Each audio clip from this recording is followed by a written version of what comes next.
মাহফিল করছি, ফেরাউনের কথা বলেছি যে ফেরাউন অন্যায়ভাবে দুর্নীতি করে চুরি করে ক্ষমতায় বসেছে, ঠিক না?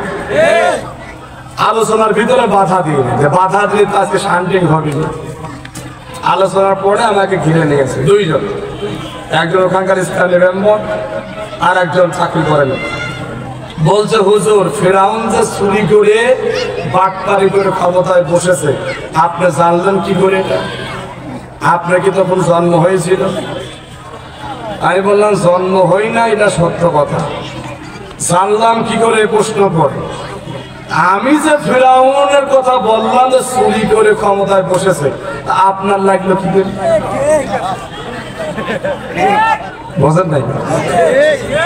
এখন চিন্তা করলাম যে আমার এই প্রশ্ন সত্যি কথা বলছি, বললাম যে প্রশ্নটা করেছে একেবারে চিকন করে ফর্সা মানুষ, সুপ্রা ভাঙা, এরকম সুপ্রা ভাঙা।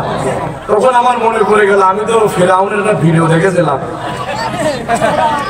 যে ওই ফেরাউনের সুপ্রা ভাঙা স্বাস্থ্য তেমন একটা ভালো না, কথা কয় না। তখন ওই ফেরাউনের চেহারা আর ওর চেহারা দেখে মেলালাম, মনে হচ্ছিল খুব কাছাকাছি যে আর অবিকল মনে হয় ফেরাউনের আপন ছোট ভাই। এই আপন ছোট ভাইয়ের মতো মানুষ আছে না নাই? চিন্তা করলাম তুমি যে বাধা দিবা, তোমার ভাই চুরি করেছিল তাই বলেছি তাই তোমার কষ্ট লেগেছে, এরকম কষ্ট পাওয়া মানুষ আজকের পৃথিবীতে আছে না নাই? গাজীপুরেও আছে না নাই? ফেরাউনের কথা বললে যাদের কষ্ট লাগে তাদেরকে ধরে নিবেন, প্যাথোলজিতে পরীক্ষা ছাড়া তাদের রক্ত অবৈধ, কথা কয় না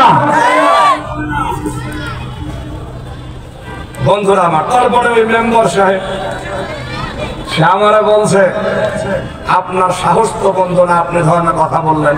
আমি বললাম এই সাহস তো আমার না, আল্লাহ বলেছে তাই আমি বলেছি, আল্লাহ বলতে বলেছে তাই বলেছি। আর যদি না বলে আপনার ভয়ে আল্লাহর কাছে আমার কসমই আছে, কথা কয় না? আপনার ভয় পেয়ে যদি কথা বন্ধ করে দিই আল্লাহর কসমই আমার আছে। আর আপনাকে ভয় যদি না পায় হয়তো দুনিয়ায় দুই চারটা কিল ঘুষি দেবেন আমি জানি, কিন্তু আল্লাহ আমারও শক্তি আপনার দুই চারটে কিলে আমিও শোয়া দেব। এত হুজুর দুর্বল মনে করি আপনার ভয়তে বন্ধ করতে পারবো না।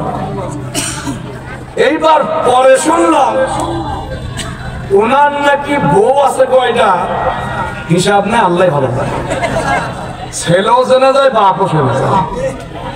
চিন্তা করলাম তুমি যে কোরআনের বাধা দিবে এটা তো সত্যি, এটা বাস্তব। কোরআনের বাধা তো আল্লাহর ওলিরা দেয় না, কথা কন? কোরআনের বাধা আল্লাহর ওলিরা